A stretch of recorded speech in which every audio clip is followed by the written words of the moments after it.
Welcome to this important preface. It would be advisable to enter into the story of the cosmic drama in light of truth being stranger than fiction. Looking at the cosmic drama as if it is very similar to science fiction could be very helpful. If we are going to examine the big picture, we must address a creator source, the dimension of divinity, and the nature of spirit. We must address identity and purpose and ask this question: if there is a God, why would God make a world like this?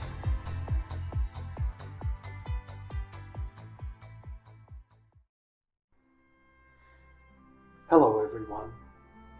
It is my heart's desire to share with you what has been shared with me. What you are about to hear derives from what many would describe as ordinary miracles, yet ranging to that which is way off the chart. Truth is stranger than fiction. For example, the world's most famous animal is a talking snake. Yet, allegory aside, there truly are miracles. Saints, enlightened masters, ascended masters, angels, apparitions, the inner voice, ETs, multi-dimensions, time, travel, ghosts, karma, fate, astrology, unexplained phenomena, and life itself. As strange as the enigmatic Big Bang is to this dimension, is the nature of spirit to the divine dimension, the very source of miracles. In this video series, we are going to investigate how and why the strangest story of all is also the greatest story ever told. Our story is about to begin before time was, before our perceptual, conceptual mind, before time, space, duality, and self-will, when there was simply and only being one with and as the infinite eternal singularity. Now, I do not pretend to know how all this works, and I'm willing to be wrong. But from personal experience, I offer this in total certainty. The singularity is all-encompassing, all-inclusive, and absolutely perfect. A creator source literally fills and nurtures the paradise kingdom. The creator source is the divine feminine, the all-loving, and the divine masculine, the all-knowing, in holy matrimony, as the perfect, all-pervasive, androgynous union. The two are one, and from this marriage is birth given to its offspring, which has been referred to as the Son of the Father.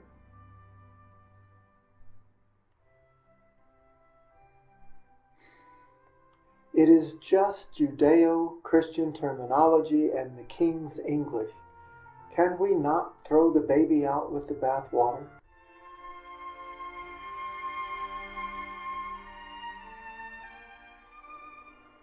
Just as the creator source is the all-loving, the all-knowing, the source of all life, so too is God's androgynous Son. The Father holds nothing back. He gives himself totally to his Son and all of his creation. For all are equally united as one being in the paradise kingdom. The Son of the Father is the exact replica of the Father, and likewise in his ability to create. The Son creates the Son who creates the Son. There are untold numbers of God's one Son in the paradise kingdom, all of whom are about the business of creating that which is just way beyond words. In this perfect state of equality, what might be viewed as difference is experienced in the individual and perfect creations.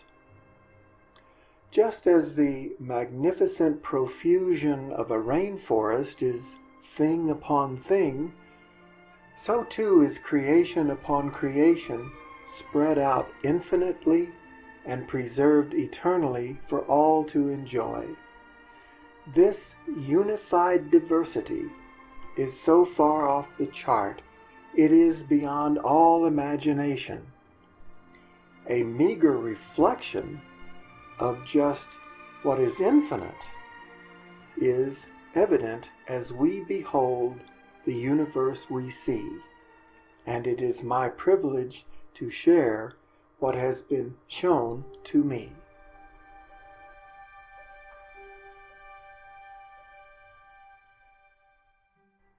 To describe the singularity and its nature is to describe our true identity. In the Paradise Kingdom there are worlds without end, and like all of the countless creations, these worlds are not made manifest, for all is created at the speed of thought, as thought forms, all of which are perfectly recognized by the all-knowing, omnipresent mind shared by all. All as one and one as all is the nature of the singularity.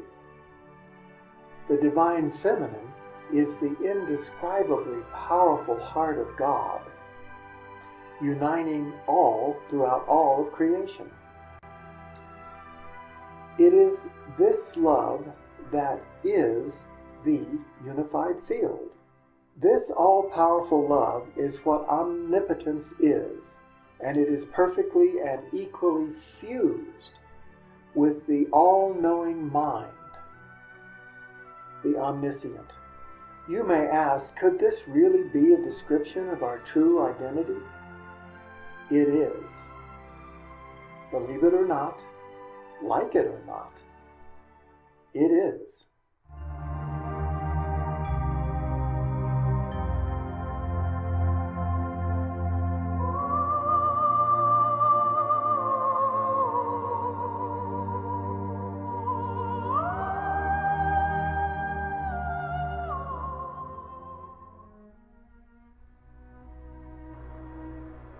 Quote, "The Lord our God is one," end quote, is not a true idea in that a particular religion has discovered the biggest and best God, as to say, our God is the one.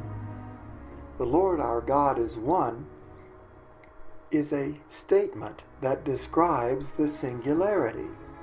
Likewise, God has one Son is not a true idea in association with one person being the Son of the Father and everyone else being chopped liver or less than. For these statements clarify there is no specialness in spirit.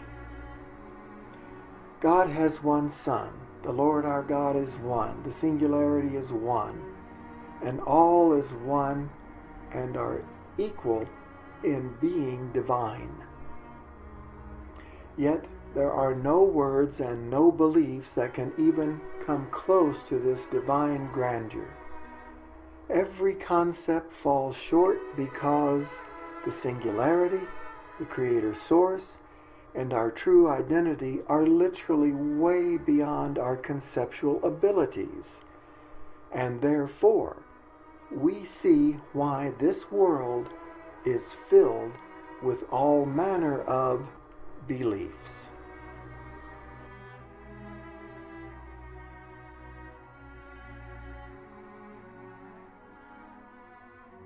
As we begin the story of the cosmic drama, it is essential to understand two things. One is the divine dimension not only exists, but it is our true home. The other is this: it is our true home because in truth we are the androgynous Son of the Father. This is also known as Christ, or Christ I Am. Notwithstanding the principles of evolution and our perception of time, let us ask the age-old question: how is it there is a paradise kingdom in all of its perfection and a world made manifest filled with billions of beings in manifest bodies that can only survive until suffering and death become our fate?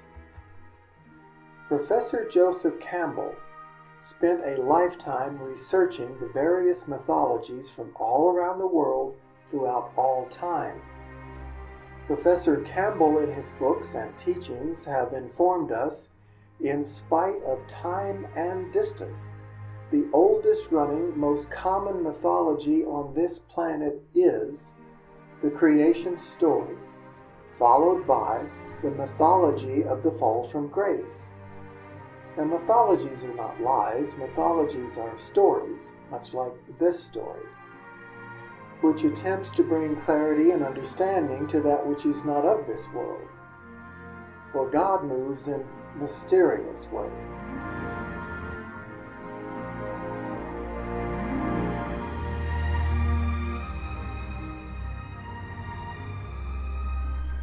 As humans, we see, experience, and identify with a manifest universe and a manifest body. The world we see may have started with a bang. Even so, one may question, what was there before the Big Bang? These questions lead beyond the objective to a cosmic question, a spiritual question, which is the universe intelligent? Or is it all just a matter of accidental and random evolution? Or is it both? What if the creation story and the fall from grace mythology are joined in the answer to how can there be the eternal singularity and a separate duality in time where everyone experiences a short episode guaranteed to end with our getting old, sick, and dying? In order to answer this question, we must go back before time-space, or better yet, go out of time, to where you and I and the Father are one as God's perfect expression.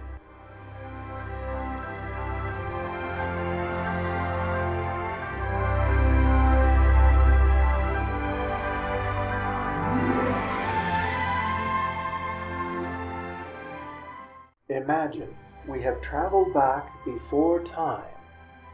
We are in the paradise kingdom when, and this is from A Course in Miracles, there came a tiny mad idea in the mind of God's Son. Key to our story and our destiny is that you and I in truth are that mind. Now we have begun to rub elbows with the source of separation.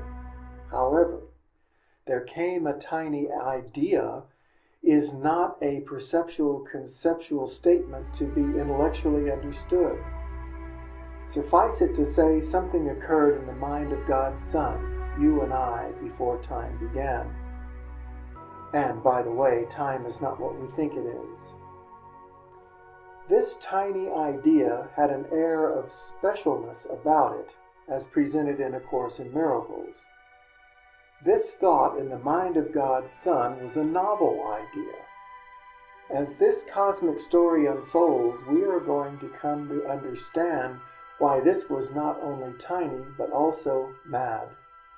Let us appreciate that we are dealing with that which is not of this world and beyond all conception, and yet we can get the idea.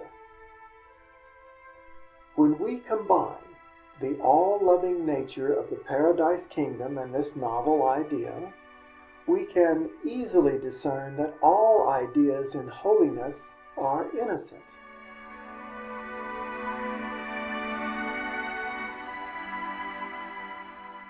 In the mind of the all-loving Son, There was an innocent curiosity that began to swirl around something very simple. In a word, it was other. Other than what? This too is simple.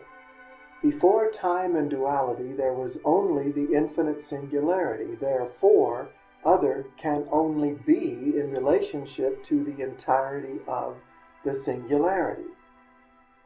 This is just some of the cosmic story you are specifically designed not to remember.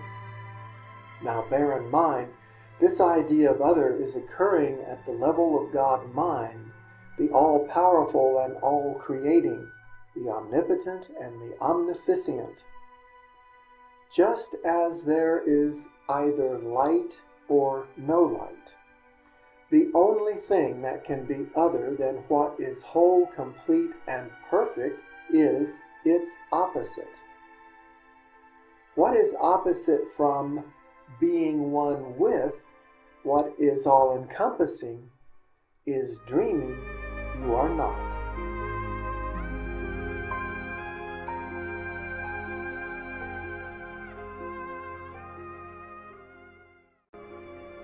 As this totally new idea began to be entertained by some unknown percentage of what is known as the sonship, some of the fundamental ingredients necessary to formulate other began. Due to the very nature of one whole, complete, and total reality, other would have to be something not just different, but totally separate from what is all-encompassing and all-inclusive. Therefore, any difference would have to be the opposite of the singularity. And this is where the tiny mad idea began to morph into the very experience that the idea had begun to point to. As one thing is leading to another in this brand new venture, there are two necessary conditions required to experience what this opposite must be. One must be that which cannot be in any shape, form, or fashion able to disturb the all-perfect nature of unity. The other must be a manner in which one mind becomes two. For other to be experienced in the face of singularity, the only option is duality. Therefore, the one must become two. Other, on a cosmic scale, requires fundamental associations of opposites which bring us to consider the very nature of creation itself, as it is in the Paradise Kingdom. What could be other than the act of creating? The answer is making. That which is being made in the mind of God's Son as other requires that it be made manifest and separate from the very nature of the divine dimension. The means to experience other would be impossible in the union of the singularity. Therefore, the answer to this dilemma in the all-powerful creative mind of God's Son is best described as a solution in the form of a dream of separation. In order to experience something separate from the singularity, a percentage of the sonship discovered that a portion of the mind could be sealed off and closed in on itself. And it is in this mind closed in on itself, in the Paradise Kingdom, where the dream of duality is being experienced, yet in no way disturbing the perfection of the flawless union.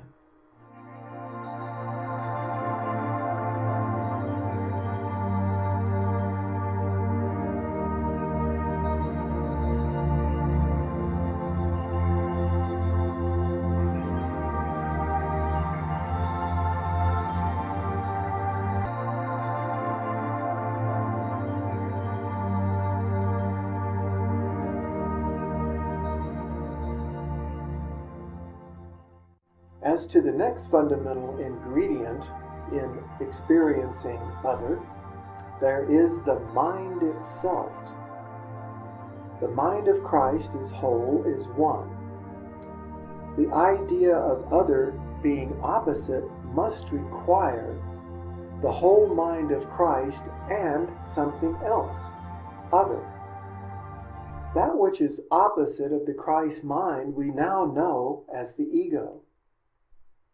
This next part will answer many questions. As the ego is being birthed, the idea of opposite from began to give birth to the idea of opposed to in the mind of the ego, as all manner of opposites must be the very nature of duality. But before a segment of the Christ mind completely became separate, the Father gave answer. As it is with all the attributes of the Creator Source, free will is bestowed unto the Son.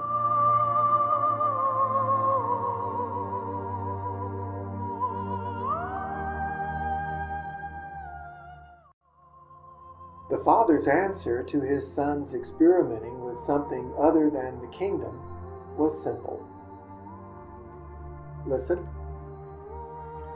Before part of the sonship and this segment of Christ's mind was completely closed in on itself, the Father gave answer, and His answer was the extension of Himself into His Son's will to dream. This extension, this bridge, we now know as the Holy Spirit. This was and is the Father's solution to ensure that His Son could never be truly separate and will awaken from dreaming a dream separate from His perfect home. And so the cosmic dream began.